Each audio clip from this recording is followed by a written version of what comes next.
COPIL, j'ai présidé du 21 au 22 décembre 2023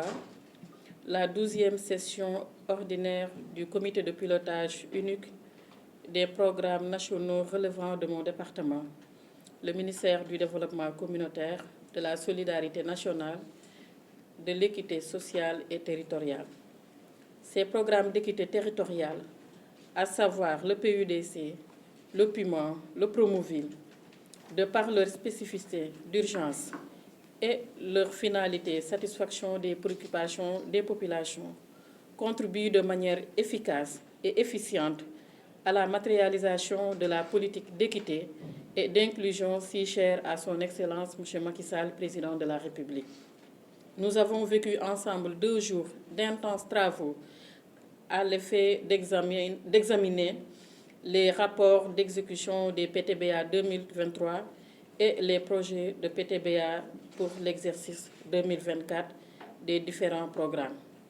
Le COPIL a été aussi l'occasion de soumettre à l'adoption des membres le manuel de procédure administrative, financière et comptable révisé du Promoville. Globalement, je voudrais exprimer ma satisfaction au regard des performances enregistrées par les 3 programmes dans leurs différents domaines et zones d'intervention en relation avec les ministères sectoriels sous la supervision du secrétariat permanent du COPIL. Pour prendre quelques exemples à titre illustratif, PUDC a réalisé 827 km de pistes de désenclavement, 328 systèmes d'alimentation en eau potable et 857 villages électrifiés. Pour le PUMA, il a pour le compte des pistes 249 km de pistes réalisées, 5 ouvrages, 97 localités frontalières électrifiées et 284 villages désenclavés. Pour le Promoville, qui intervient dans le milieu urbain et périurbain,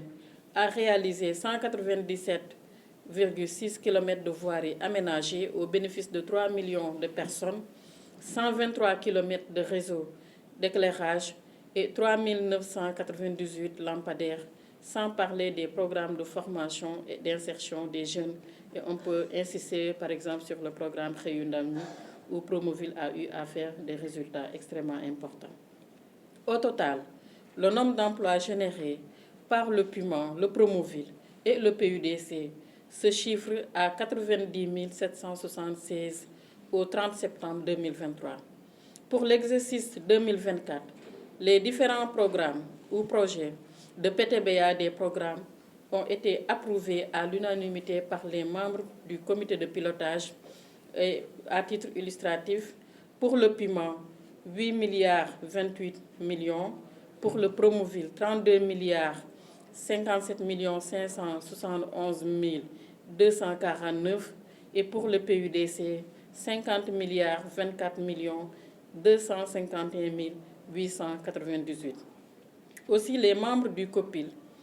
se sont joints aux coordonnateurs des programmes pour porter un plaidoyer fort dans le sens du relèvement des allocations budgétaires de l'État et l'amplification du partenariat, surtout pour le programme d'urgence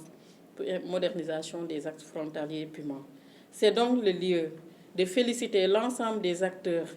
et particulièrement les membres du COPIL pour leur engagement et leur professionnalisme, les coordonnateurs surtout des programmes et le secrétariat du COPIL pour la traduction parfaite des orientations matérialisées aujourd'hui par les résultats qui nous rendent tous fiers, comme nous l'a toujours indiqué le chef de l'État, toujours être au service des populations dans l'équité, dans l'inclusion sociale, pour effectivement que le Sénégal de tous, le Sénégal pour tous soit une réalité. Je vous remercie de votre aimable attention. Session bi nga xamantene président naa ko muy fukkeel ak ñaar ndaje boo xam ne li ñuy wax comité de pilotage bi nga xamante ne moom mooy arbitrer di approuver budget yi nga xam ne moo dajale ñetti programme yi muy programme PUMA, programme Promoville ak programme PUDC. Li tax nag ñu ne ñetti programme yi ku ko déglu di nga ci dégg turu urgence mais aussi di nga ci dégg turu li nga xamante ne moo wundu nan la ñuy def ba jafe-jafe askan wi ñu faj ko ci nu mu gën a gaawee. loolu nag mu bokk ci politique bi nga xamante ne dafa am solo ci li président Macky Sall tëral ci ñu ñuy liggéeyee réew mi muy wàllu lu ñuy wax inclusion ak équité sociale et territoriale. donc ba tax na mën nañ wax ni que ci ñaari fan yi examiner nañ rapport d'activité 2023 waaye tamit li nga xamante ne moom mooy PTBA 2024 c'est-à-dire jumtukaay koppar gi nga xam ne moom la ñuy liggéeyee 2024 li nga xam moom mooy comité de pilotage bi aussi adopté na ko wala approuvé na ko pour ñoom ñu mën a tàmbali seen liggéey boobu. donc leneen li nga xam ne aussi bokkoon na ci liggéey bi mooy manuel de procédures administratives financières ak comptable bu Promoville nga xam ne loolu aussi day gën a yokk seen xarala waaye aussi day gën a accélérer wala moderniser sax seen liggéeyukaay te loolu aussi approuvé nañ ko fi. li ci des nag mooy dañuy sant rek ak gërëm ñi nga xam ne ñoom ñooy membre COPIL bi ndax tey xëy na ministère du développement communautaire ñoom ñoo woote waaye sectoriel yépp a ngi fi. parce que tey bu ñu waxee wàllu ndox am na ministère boo xam ne moom moo yor en tout cas secteur boobu. bu ñu waree wax aussi wàllu électricité am na beneen ministère département boo xam moo yor wàllu liggéey boobu waaye comme synergie bi nga xam ne moom la njiitu réew mi woote. am na toujours ay comité technique yoo xam ne ñoom ñoo dajaloo di lëkkaloo pour que différents programmes ak structures yiy liggéey ci état ci wàllu yooyu yëpp di am coordination pour mën a exécuter en tout cas cette ambition du président de la République pour que dëkk yi fi ñu mënta doon ñu mën a jot ci programme yooyu rawatina ñi nekk ci frontières yi PUMA di leen di gérer. ba tax na su ma ñëwee ci wàll li jëm ci wàllu résultat yi mën naa wax ne que pour PUDC 827 pistes kilomètres de piste def nañ ko 328 systèmes d'alimentation en eau mooy li nga xam moom mooy forage yi dem na ci ñetti téeméer ak li ëpp forage yoo xamante ne tabax nañ ko. li dem ci wàllu électrification mën naa wax ne que presque 857 mooy foog naa juróom-ñetti téeméer ak juróom fukk ak juróom-ñaar dëkk yoo xamante ne am nañu courant ngir PUDC. suñu ñëwee ci PUMA am nañu 249 kilomètres de piste mooy ñaari téeméer ak ñeent fukk ak juróom-ñeent ak 5 ouvrages mooy juróomi ouvrage ak loo xamante ne aussi ay dëkk yoo xam ne électrifié nañ ko mu toll ci téeméer bu manqué ñett. bu ñu ñëwee ci désenclavement aussi ñoom def nañ ci jéego bu am solo mu toll ci ñaari téeméer ak juróom-ñeent fukk ak ñeent. bu ñu ñëwee ci Promoville nga xam ne ñoom seen liggéey yépp ci réewu taax yi la nekk ñoom aussi mën nañ wax ne que liggéey nañu presque lu mot ci ñaari téeméeru kilomètres de voirie aménagée boo xamante ne am na impact ci ñetti millions doomu aadama. leneen li nga xam ne tamit mën nañ ko ci teg mooy 123 kilomètres de réseau d'éclairage ak 3998 lampadaires yi nag ñu xam solo gu mu am ci biir ville yi nga xam les questions de sécurité day tax en tout cas ñu gën ci am ay solutions. donc suñu ñëwee ci li nga xam ne moom mooy création d'emploi parce que aussi état bu tegee ay programme am na toujours benn objectif boo xamante ne soxla nañ ko ci mooy ban impact la am sur la création d'emploi pour que ndaw réew mi mën ci gis seen bopp.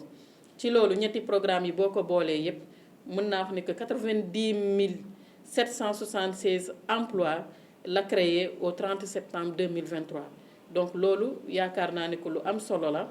xëyu ndaw ñi mu ngi ci biir waaye aussi ñiy liggéey ci wàllu courant bi ñiy defar forage yi ak entreprise yi nga xam ne aussi yi ñëpp dañ leen di mobiliser lépp a ngi ci biir. donc suñu ñëwee nag ci li nga xam moom mooy PTBA mooy budget yi nga xamante ne moom la ñu valider pour ñetti programme yi bu ñu ñëwee ci PUMA presque valider nañ leen 8 milliards ak lu topp. bu ñu ñëwee ci Promoville aussi validé nañ leen 32 milliards ak lu topp bu ñu ñëwee ci PUDC validé nañ leen 50 milliards ak lu topp. donc ci li may jeexalee rek mooy gërëmaat encore une fois